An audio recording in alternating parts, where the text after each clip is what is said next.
Boa noite a todos. Vamos nos harmonizar agora, com a nossa página de hoje. Viver em paz. Não desertes do caminho que Deus te deu a trilhar, nem te distancies dos compromissos assumidos. Se queres viver em paz, cumpra com a tua obrigação de cada dia. Valoriza o teu esforço e o dos outros. Não menosprezes a tarefa, por mais insignificante te pareça. As coisas grandes surgem das pequeninas. O universo alicerça-se no átomo. Observa a simplicidade da vida e entra em sintonia com ela. Escute a música das fontes, contempla as flores que desabrocham nos campos. Não te angusties pelo amanhã.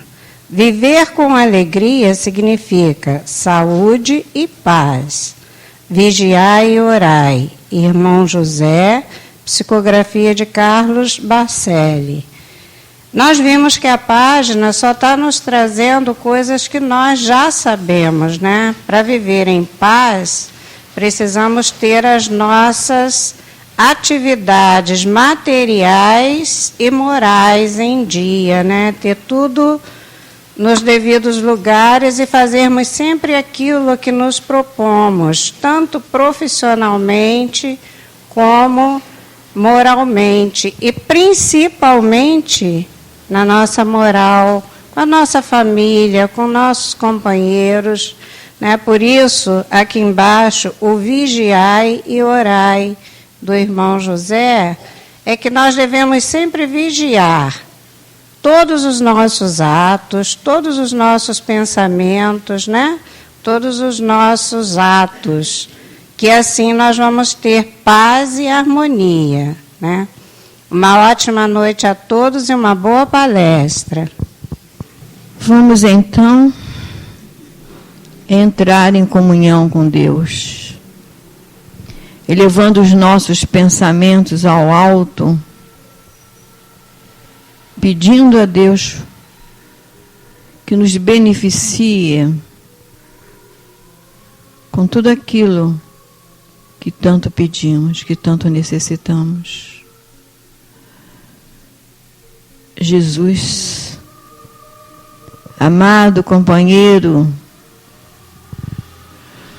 todos os instantes tens a paciência de nos ouvir,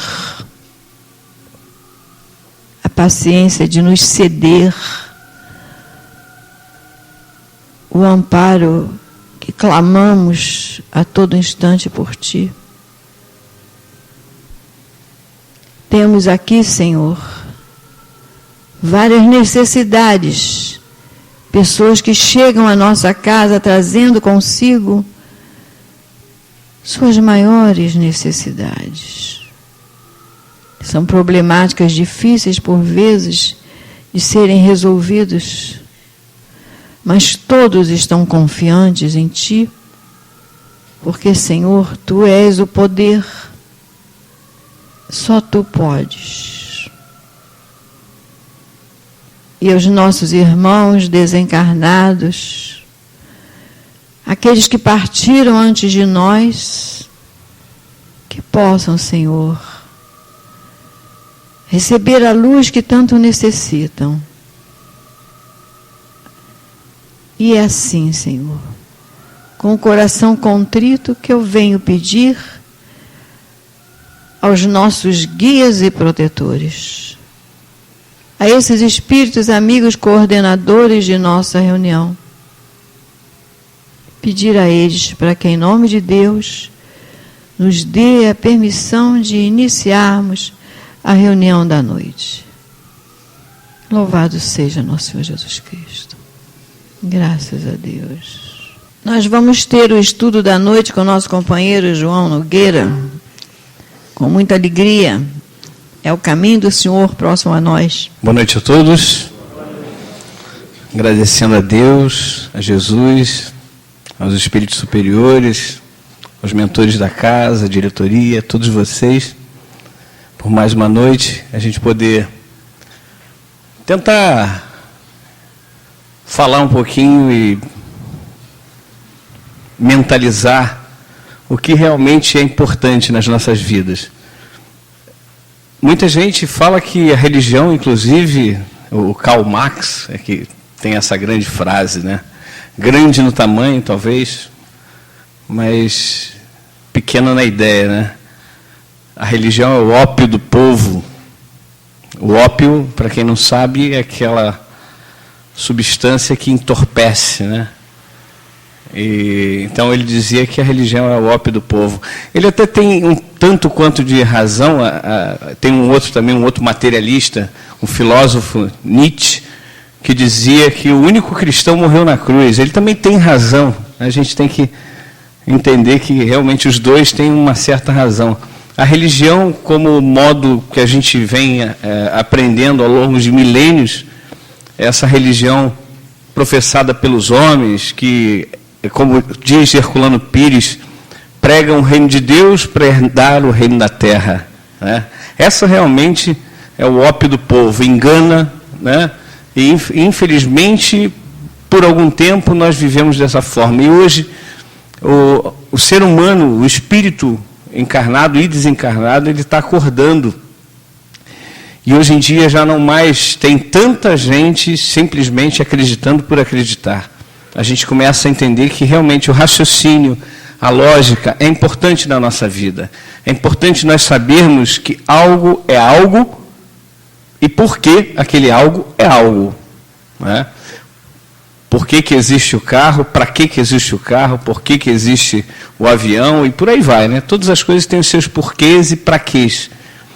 E a doutrina espírita é uma doutrina de raciocínio lógico, de raciocínio onde não há espaço para misticismos, nem miticismos, nem mitos, nem místicas. Há espaço realmente para que nós raciocinemos, avaliemos exatamente o que acontece em nossa vida, e nada melhor do que o Evangelho de Jesus e a codificação kardeciana, onde nós temos ali a chave para entender, para abrir a porta do Evangelho. A chave está em Kardec, a porta é Jesus.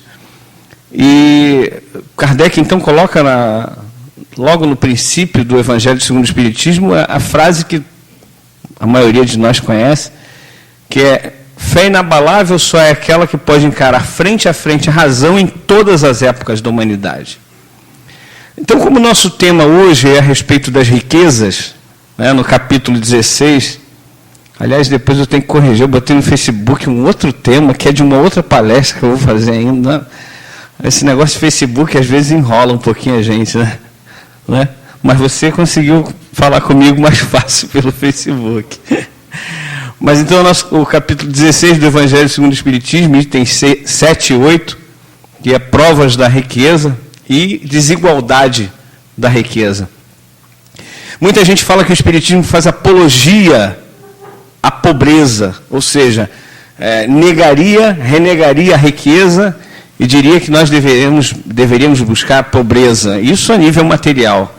E não há verdade nenhuma nisso. O que há sempre é que Jesus nos recomenda que nós trilhemos o equilíbrio dentro de nós, né? Um dos seus discípulos, aí vocês podem até depois ficar assim, esse camarada foi discípulo de Jesus, um tal de Siddhartha Gautama. Quem sabe quem foi Siddhartha Gautama?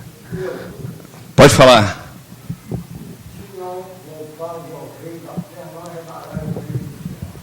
O Siddhartha Gautama foi Buda. Exatamente. Então, nós temos aí o Siddhartha Gautama, um discípulo de Jesus, assim como tantos outros que vieram aqui, emissários do Cristo, e dizer o seguinte: o caminho certo não é o caminho da esquerda ou da direita, o caminho certo é o caminho do meio, é o caminho do equilíbrio, é a questão de nós nos equilibrarmos. A riqueza é uma grande prova, realmente. É uma grande prova porque quem tem muitos recursos financeiros, muitos recursos materiais, fica tentado a muitas coisas, né? Nós vemos muita gente que era pobre ou numa situação de nenhuma abastança financeira, de repente fica rico, e aí muda completamente a sua postura, muda o seu jeito, fica arrogante, e, enfim, esbanja dinheiro. Hoje eu estava ouvindo até um artigo, onde dizia que nos Estados Unidos, apenas 5% de todos os ganhadores das loterias lá dos Estados Unidos conservam o seu dinheiro. Os outros 95% estão na miséria, pior do que antes de ganharem a fortuna. Porque as pessoas começam a esbanjar, e o pior é que começam a se utilizar mal dos recursos.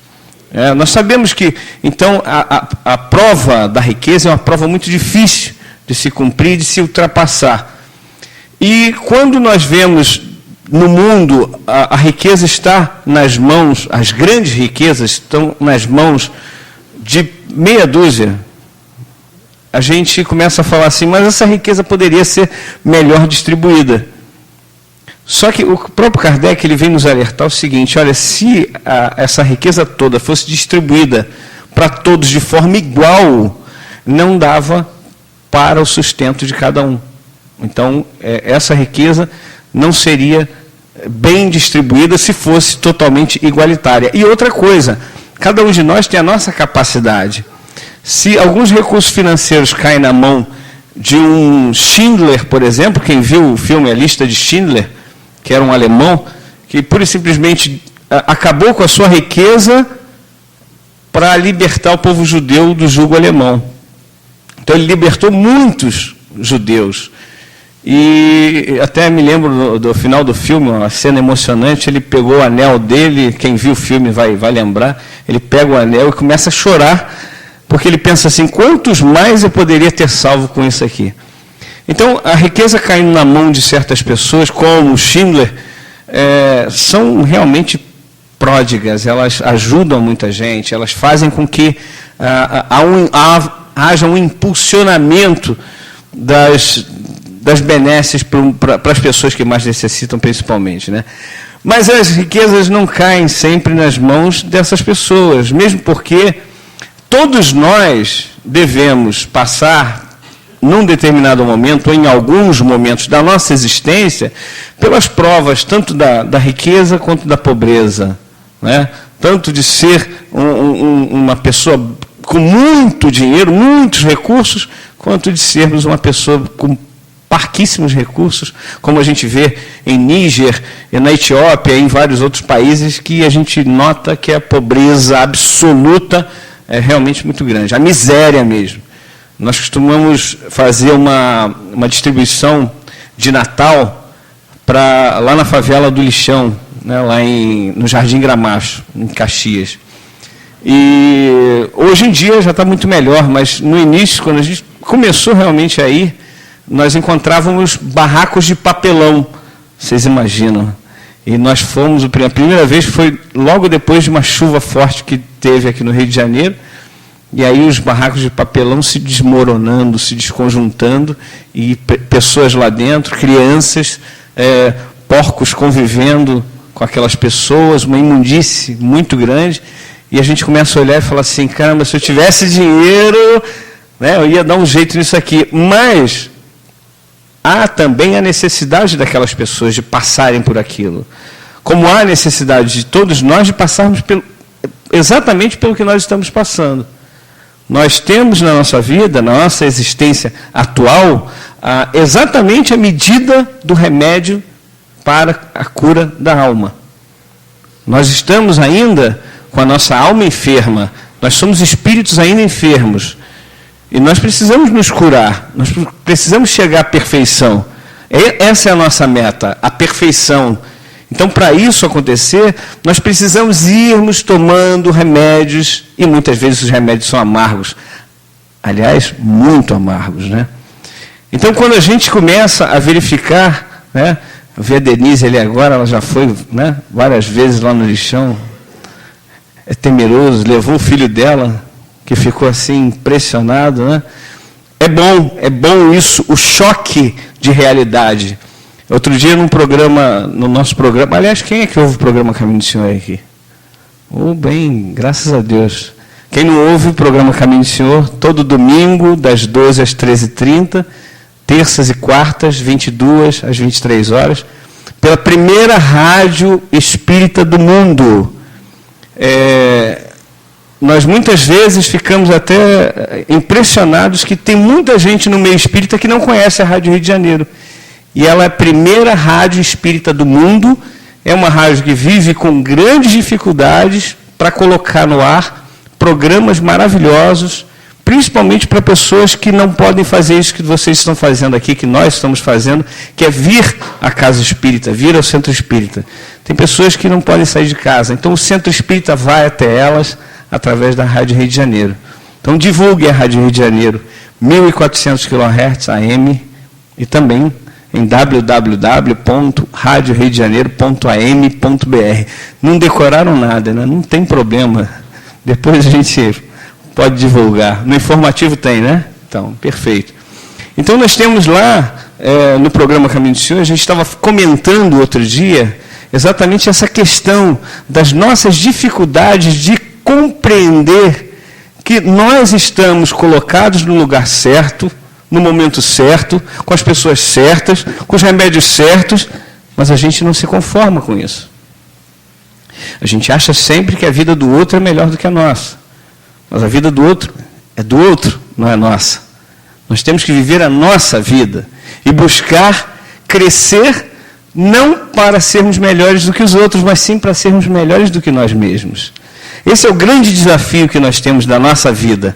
É de não ficarmos nos comparando aos outros para sermos melhores que os outros. É uma competitividade, aliás, que eu diria até da nossa ignorância, a nossa falta de conhecimento real.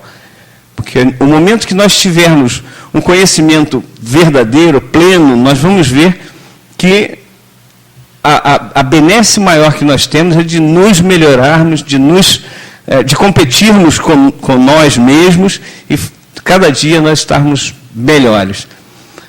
Mas então, o Espiritismo não faz apologia à pobreza? Não abomina a riqueza?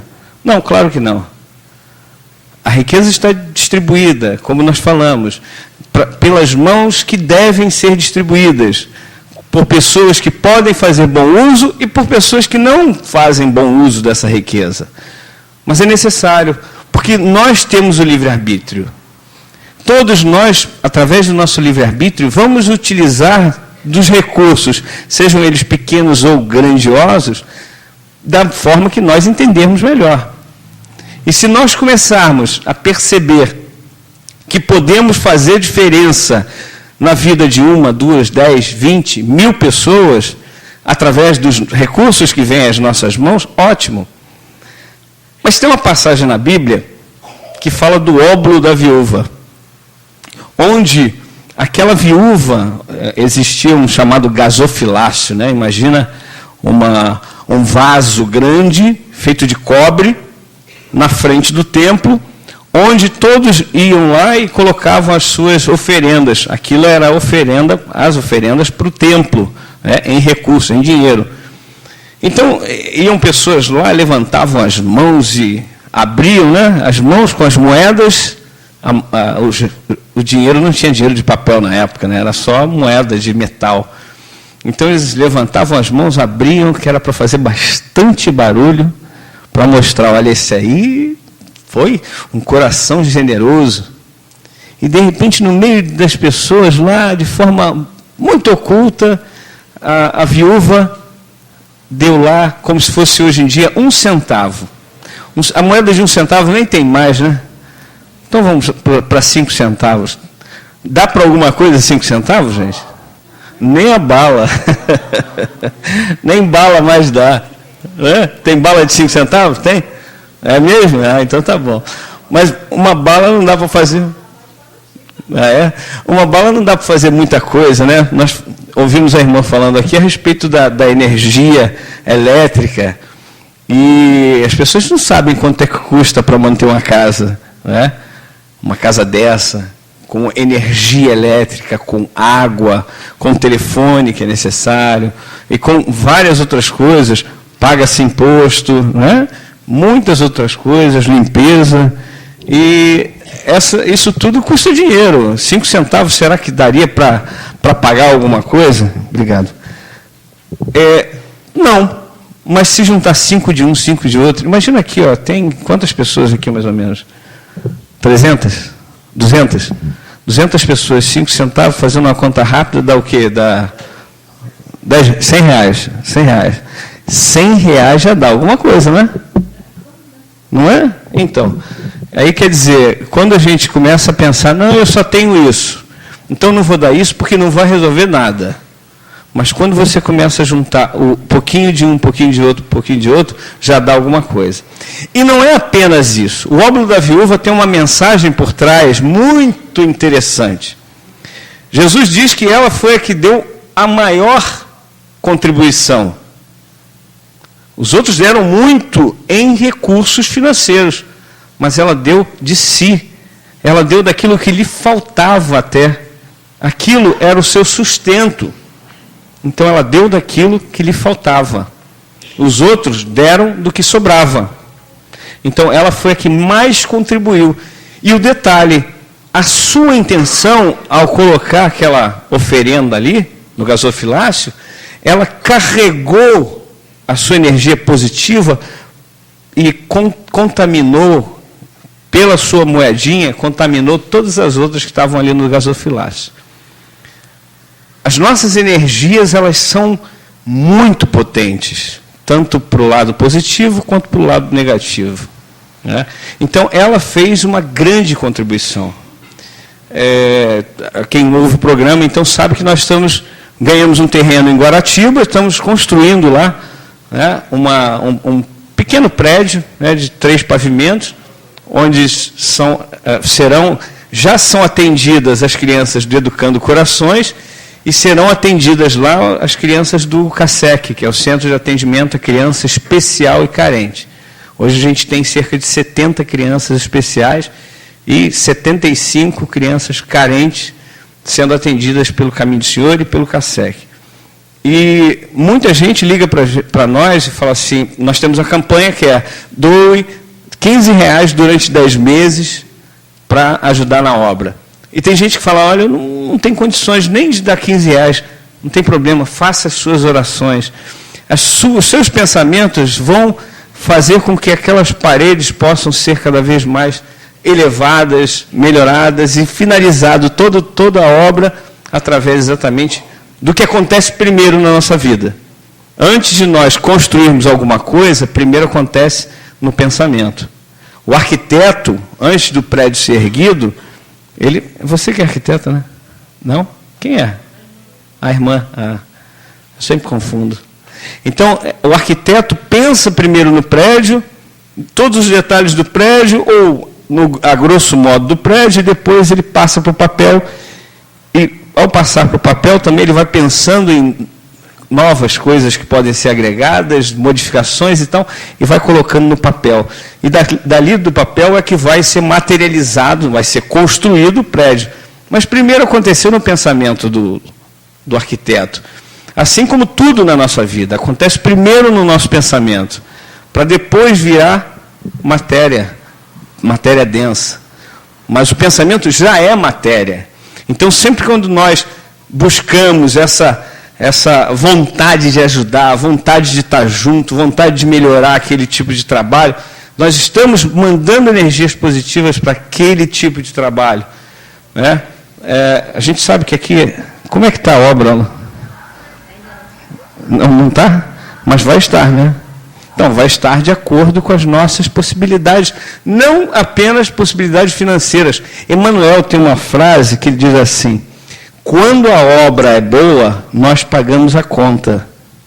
Não é? Então, a obra é boa e tem que acontecer no tempo certo, também tem isso, né? Nada acontece no tempo errado, tudo acontece no tempo certo. Então, nós sabemos que temos que estar à disposição da espiritualidade para que tudo venha a ser finalizado da melhor forma possível. Então, as riquezas, elas podem sim e devem ser bem utilizadas. Elas são boas quando nós utilizamos bem, mas também são boas quando nós as utilizamos mal. E aí? Ninguém vai reclamar, não? É normal, né? Quando a gente fala isso, as pessoas... que isso, João? Você está ficando maluco?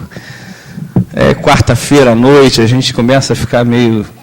Né? Esse veranico, às vezes está frio, às vezes está calor, né? Também confunde um pouco o nosso pensamento. Mas, na verdade, tudo é bom. Tudo é bom. Há coisas que são mal, mas mal momentaneamente. Aquilo que é mal serve como instrumento de aperfeiçoamento para nós mesmos. Levanta a mão quem gosta de sofrer. Não? Ninguém? Nessa hora todo mundo fica de mão baixada. Ninguém gosta de sofrer. Então, quando o mal vem, nós queremos sair desse mal. Queremos dar um jeito de sair desse mal. E a gente vai empregar todas as nossas forças para sair daquele momento doloroso, sacrificial. Muitas vezes a gente perde as forças. A gente deixa de lutar. E nessa hora que a gente deixa de lutar, também a gente abre espaço, abre a porta, abre a janela para irmãos que, né, gostam muito de nós e, né, na verdade são os nossos melhores amigos. É porque a gente não sabe ainda que isso é bom para a gente. E eles vêm e ajudam a gente a ficar bastante fraco, bastante enfraquecido, né? Vamos entrar em depressão agora. Olha que maravilha, hein? Imagina todo mundo em depressão, todo mundo arrastando corrente, todo mundo não tendo ânimo para ir trabalhar, para buscar os recursos necessários, para ir na casa espírita, para ir visitar um amigo, para pegar o telefone e dizer: oi, tudo bem, estou aqui para o que der e vier. É ótimo a gente ficar em depressão, né? Deus me livre? É isso aí. Não é Deus que nos livra, somos nós que nos livramos. Porque nós é que temos a chave da felicidade e da infelicidade, estão dentro de nós. Então, no momento que nós entramos em depressão, o que a gente tem que fazer? Correr para a casa espírita.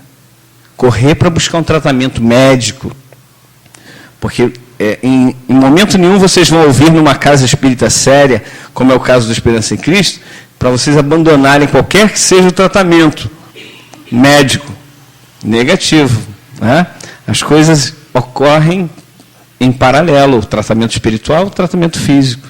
Cada um trata do que tem especialidade.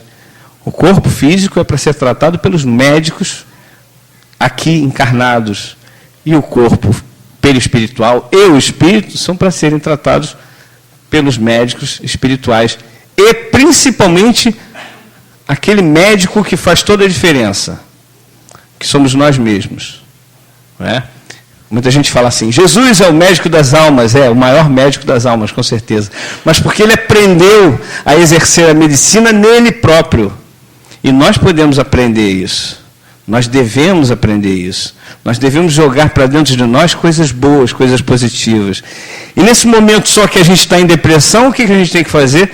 Correr aqui para a casa espírita, para auxiliar naquela transfusão fluídica, né? Tomar o passe, na aguinha fluidificada. Isso vai nos ajudando a assistir a uma palestra, mentalizar, tentar praticar o Evangelho, a doutrina espírita em nossas vidas. Isso faz com que nós vamos crescendo, vamos estabelecendo uma barreira que não permite que penetre em nós esses pensamentos ruins, esses pensamentos de depressão, esses pensamentos de desânimo. E aí a gente ganha ânimo, a gente ganha coisas boas, e a gente começa, ao invés de ser um peso para alguém, a gente começa a ser aquele ser que vai ajudar, que vai auxiliar, que vai congregar. Imagina todas essas 200, eu acho que tem mais pessoas aqui, trabalhando no mesmo objetivo. Olha que coisa maravilhosa. É muito melhor do que uma pessoa só. Né? Então nós temos as dificuldades que são necessárias para a gente poder dar a volta por cima, ultrapassar os obstáculos, eu vi uma frase aqui, inclusive, que a gente usa sempre. Eu não vou saber exatamente como é, mas nós não temos que pedir a Deus que retire os sofrimentos e os obstáculos da nossa caminhada, da nossa frente. Nós temos que pedir a Deus coragem e força para ultrapassar esses obstáculos. Porque a partir desse momento que nós ultrapassamos o primeiro obstáculo, nós ganhamos força para irmos ultrapassando os outros obstáculos, que são maiores ainda. Mas se nós nos fortalecemos, nós não vamos ter tamanha dificuldade para vencer esses obstáculos. E aí um dia Jesus disse que o reino de Deus está dentro de nós. Então, se nós temos que buscar o reino de Deus, esse caminho, ele não é um caminho fora de nós, é um caminho dentro de nós. Então, os obstáculos, eles não estão colocados por outros, eles estão colocados por nós mesmos, dentro de nós. E nós precisamos, então, superar esses obstáculos, nos fortalecer, e aí sim a gente ir ficando cada vez melhores para vencer os próximos obstáculos, até atingirmos a perfeição.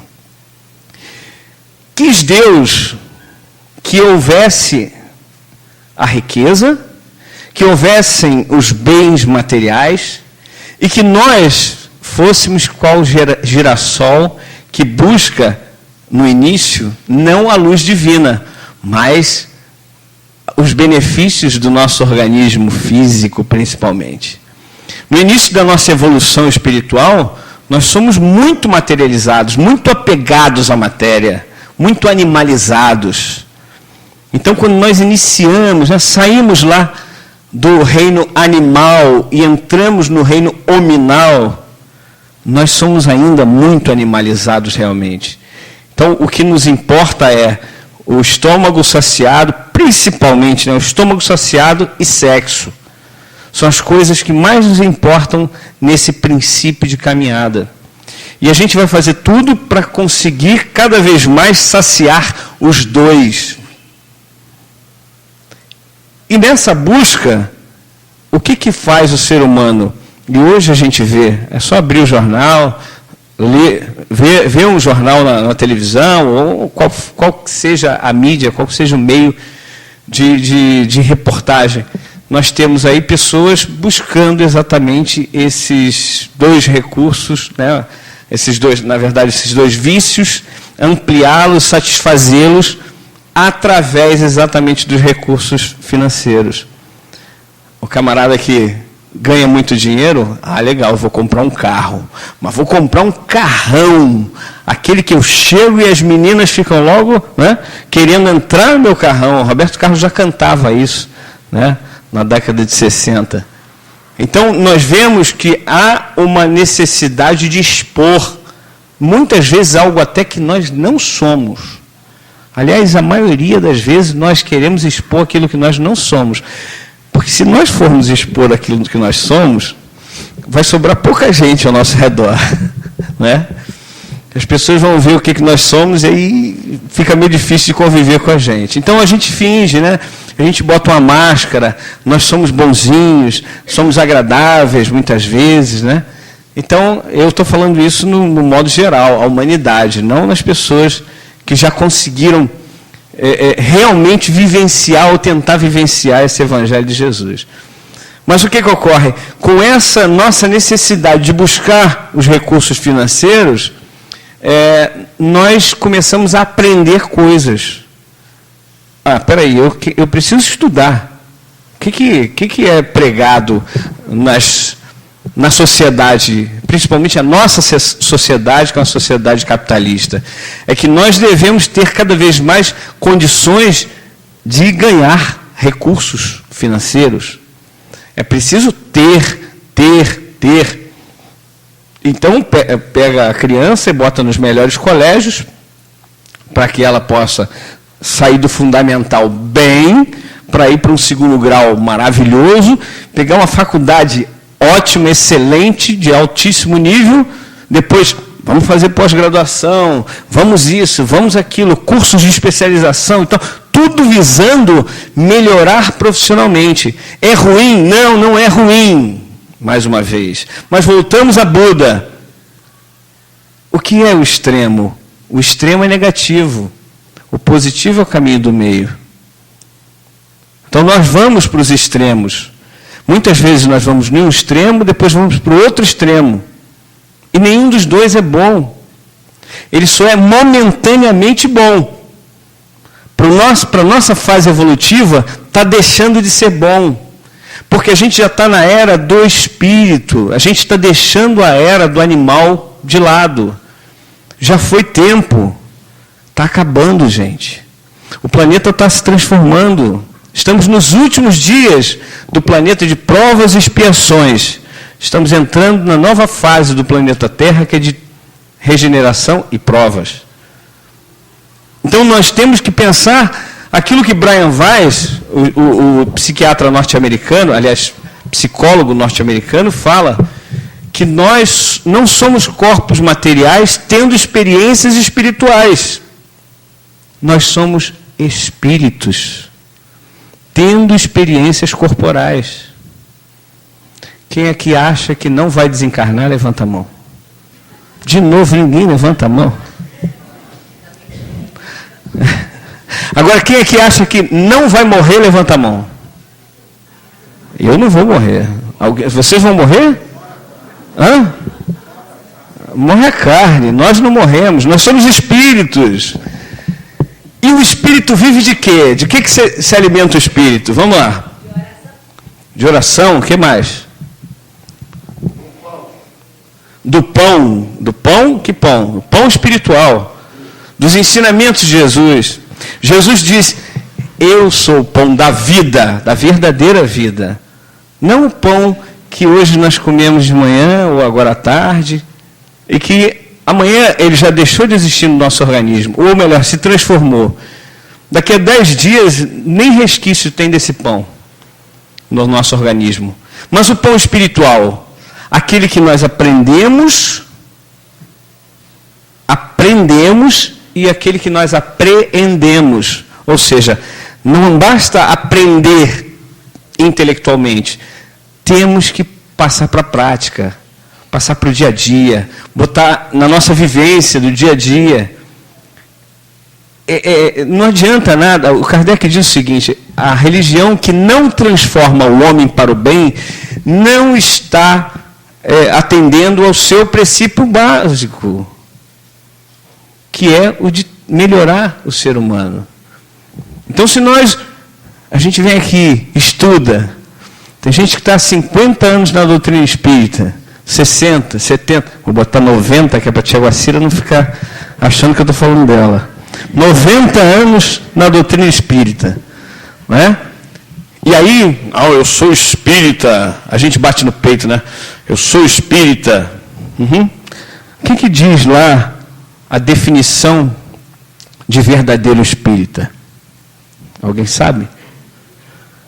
Reconhece-se o verdadeiro espírita pela sua transformação moral e pelos esforços para domar as suas más tendências.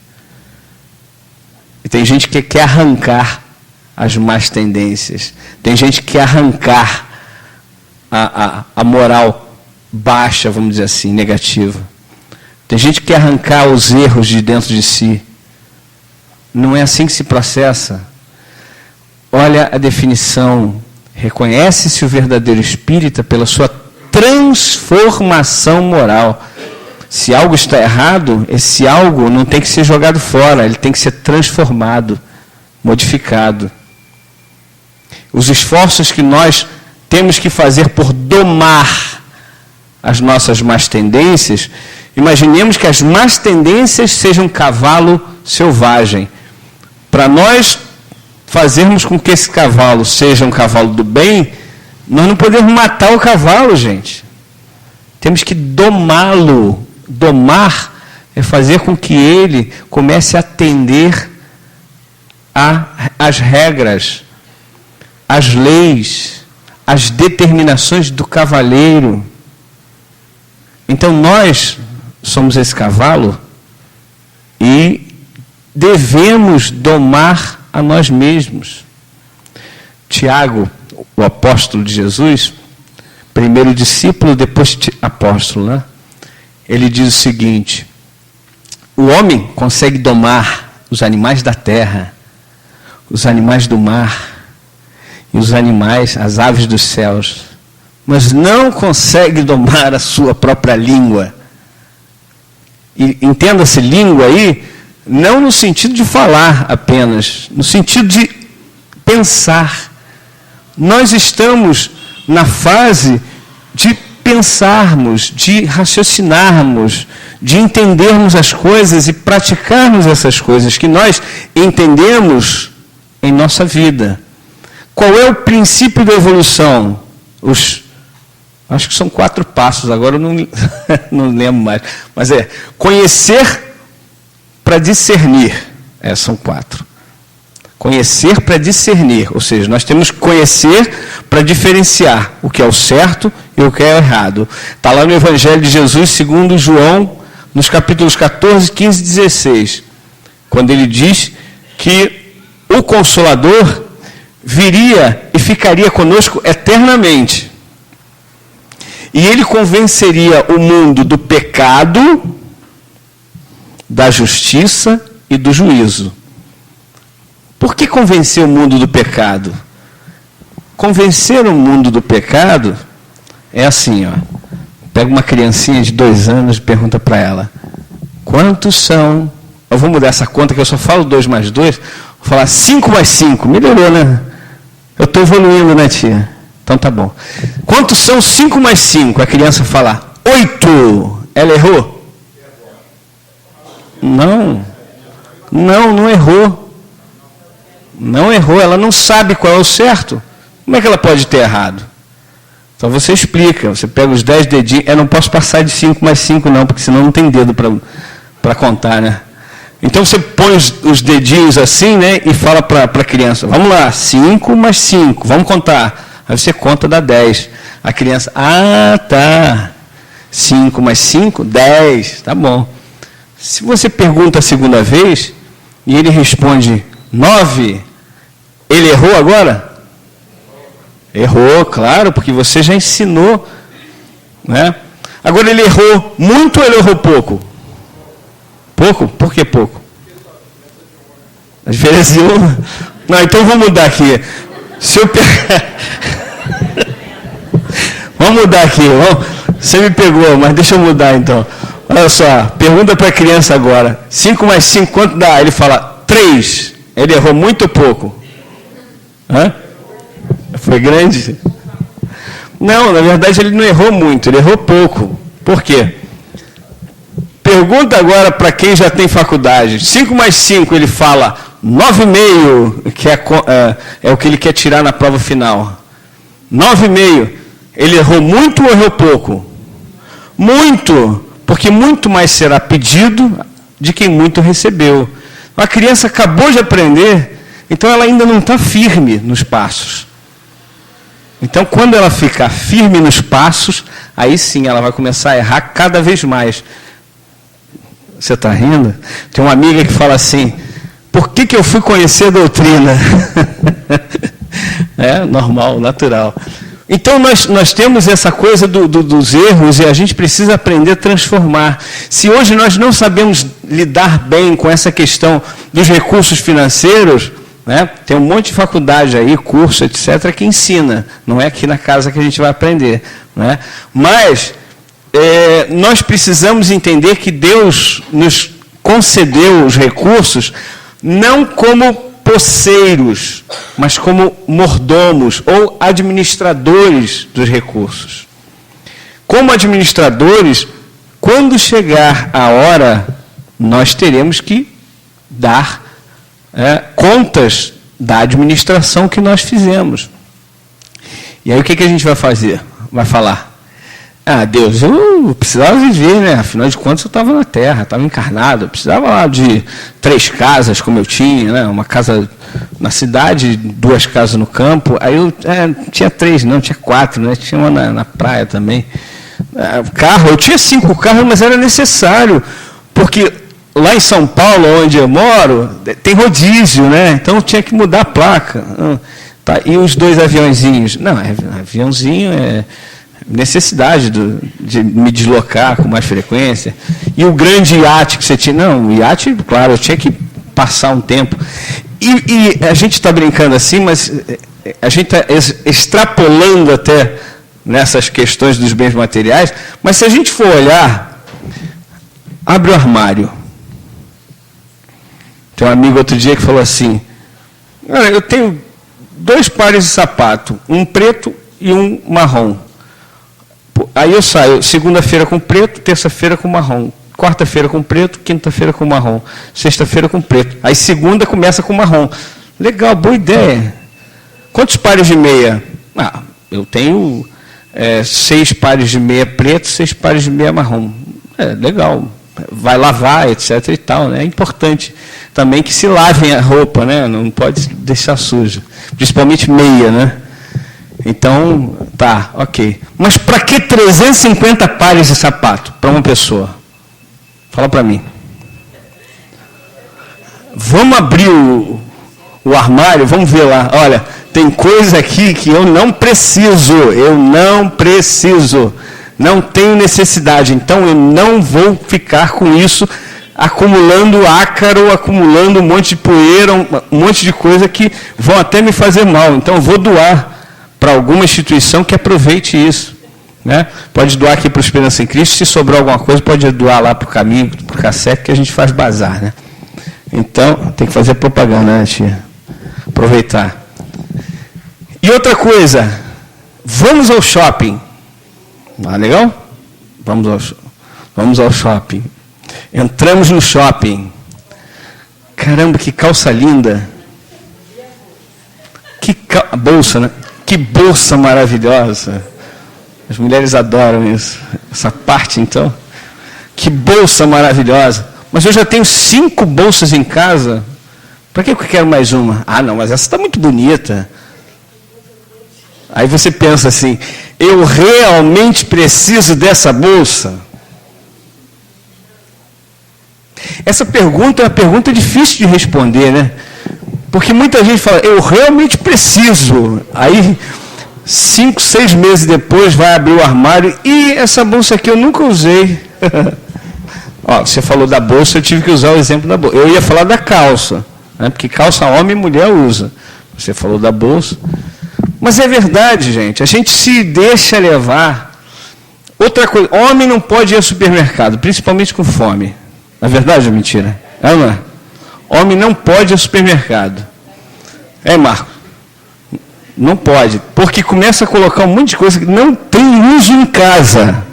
Mas vai botando no carrinho. Não, isso aqui é legal, tá um preço bom, né? Vamos botar no carrinho. E vamos embora.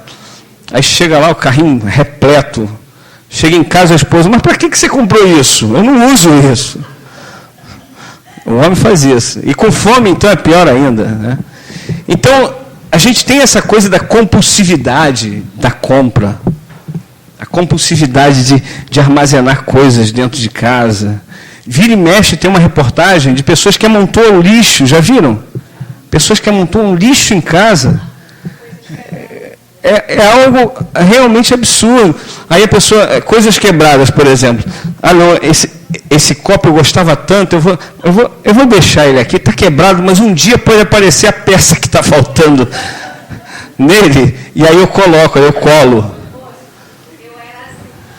Ainda bem que você era assim, tá vendo? Então, é importante que a gente olhe, e a gente agora não está falando mais de riquezas lá para cima, não, a gente vem para o nosso nível, as nossas riquezas assim no dia a dia, em que a gente olha e fala, eu não preciso disso, eu vivo bem sem isso.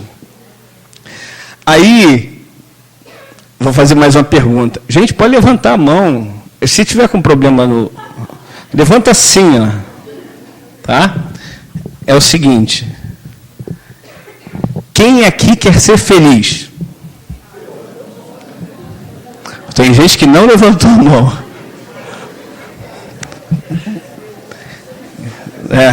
Então vamos ao que diz a espiritualidade superior. Felicidade na Terra, porque a gente está aqui na Terra, né? Felicidade na Terra é 2 pontos. Consciência tranquila Essa eu sempre falo assim, deixa eu pular essa, vamos para a próxima. Fé no futuro, essa eu tenho. E a terceira, posse do necessário. A consciência tranquila deixa um pouquinho de lado. Então, quer dizer, a gente não dá para ser feliz aqui na Terra, não tendo consciência tranquila. Fé no futuro. Eu acho que a gente que milita na doutrina espírita já aprendeu a ter fé no futuro, a saber que nós não morreremos. Voltamos ao Brian Weiss, nós somos espíritos. E como espíritos, nós vamos viver uma vida sem fim. Enquanto nós existirmos, nós vamos existir. Que coisa bonita, é isso? Poético. Então, nós somos, assim, pessoas infinitas. Não temos fim. A fé no futuro é maravilhosa, porque, como dizia o fundador do Caminho do Senhor, nós estamos irremediavelmente condenados a sermos felizes. Quem dizia isso era o Acácio Fernandes Moreira, que fundou o Caminho do Senhor junto com Gastão. Então, nós estamos irremediavelmente condenados a sermos felizes. Seremos felizes. O meio do caminho é que é o problema, né? Que a gente adia essa felicidade, empurra lá para frente, deixa de lado. Muitas vezes a maioria das vezes, quase 100% das vezes a gente faz isso. Não vou falar 100% não, porque não é verdade. Então, a gente tem aí a fé no futuro, consciência tranquila. E a posse do necessário. Quem aqui tem a posse do necessário? Tem? Que bom, graças a Deus. Salvaram-se 2 almas hoje. Mas, gente, brincadeira à parte. Dificilmente nós temos realmente a posse do necessário. E, quando nós temos além do necessário, alguém está sem o fundamental. Alguém está sem o essencial. E hoje, com a internet, largamente divulgando um monte de fotos que as pessoas não querem olhar, divulgam aquelas crianças lá da Etiópia, né, de vários países que têm uma coisa que eu diria absurda de condição. Não dá nem para dizer que é humana aquela condição. E o que a gente está fazendo para amenizar, pelo menos, a dor daquelas pessoas? Será que a gente pode mandar dinheiro para lá? Até pode. Né? Existem aí os Médicos Sem Fronteira que fazem um trabalho belíssimo. Quem puder, acesse na internet, Médicos Sem Fronteira, vejam lá o trabalho deles. É maravilhosa essa entidade. E maravilhoso também o trabalho que eles desenvolvem. Mas então, o que a gente pode fazer aqui, agora, para ajudá-los? Além das orações. É aquilo que a gente sabe que na doutrina espírita é fundamental. É a nossa reforma íntima. A nossa mudança de concepção, a nossa transformação. Porque à medida que nós vamos nos transformando, nós vamos automaticamente deixando de ser esses, digamos assim, pães duros, e vamos sendo melhores cidadãos, melhores seres para com os nossos semelhantes. Quando nós pensamos em caridade, a gente pensa em dar comida para alguém, dar uma cesta básica, né? Instruir, etc. Tudo bem, isso pode ser uma forma de caridade. O Betinho, que se dizia ateu, dizia que fazer essas coisas, essas benfeitorias, não é caridade, não. É a única forma inteligente de mudar o mundo. Olha, Betinho, que se dizia ateu. Ele está muito além de muitos de nós que nos dizemos religiosos. Então, nós precisamos pegar nosso íntimo, transformar esse íntimo, nos melhorar, sermos mais altruístas, deixando de lado o egoísmo, para que a gente possa realmente transformar esse mundo. O mundo só vai se transformar quando nós nos transformarmos e quando todos nós, juntos, estivermos lutando para fazer essa transformação do mundo. O Gandhi dizia o seguinte: quando o único homem atingir a plenitude do amor, neutralizará o ódio de milhões. E a gente já tem esse homem que atingiu a plenitude do amor, que é Jesus. É o guia e o modelo de todos nós. Então vamos seguir Jesus. Muita paz, que nós possamos sermos dignos das bênçãos de Deus, de Jesus, dos bons espíritos. Querido Mestre Jesus, nesse momento, Senhor, em que todos nós nos recolhemos ao nosso íntimo, para podermos encontrar a Ti, Jesus.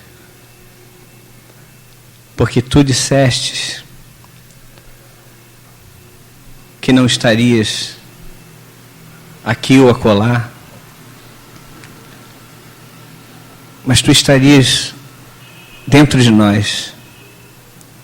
Mas para isso, Mestre, é preciso que nós comecemos a transformação íntima, comecemos a buscar a nossa melhoria, para que sejamos melhores para os nossos irmãos de caminhada.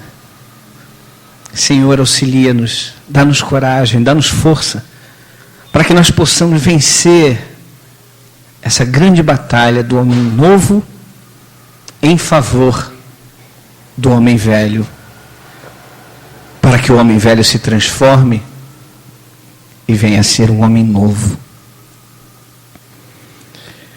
Que todas essas vibrações de amor, de luz, que nesta noite estão sendo produzidas aqui, possam ser espargidas por todo o planeta, atingindo encarnados e desencarnados.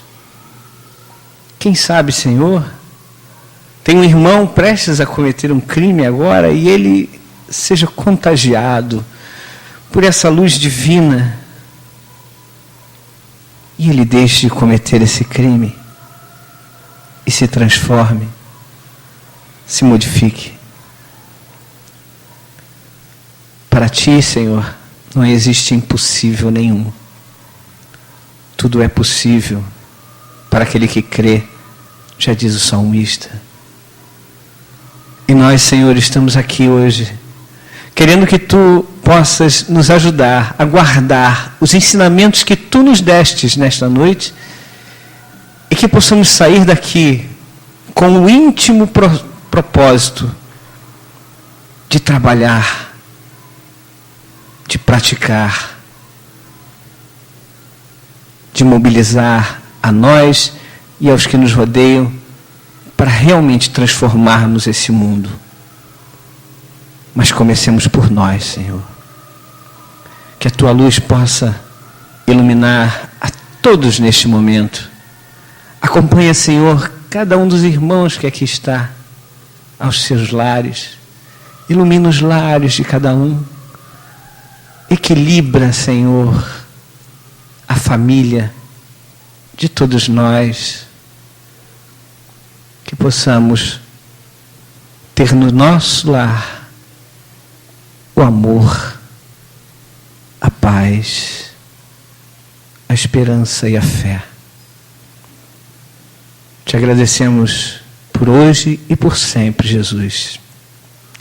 Que possamos estar contigo agora e sempre. Que assim seja.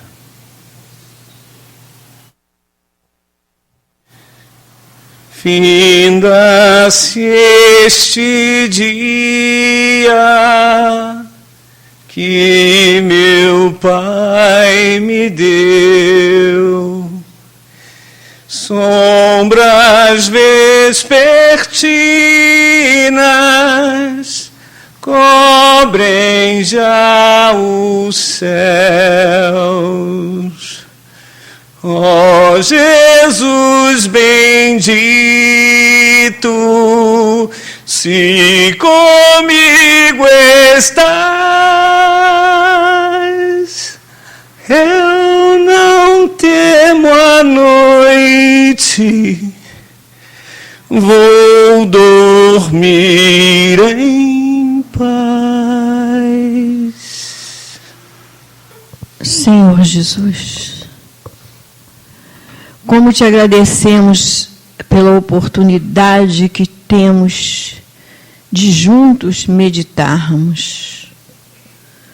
Como agradecemos-te, Senhor, porque aqui estamos e vamos voltar para os nossos lares levando conosco esta harmonia que nos invade a alma.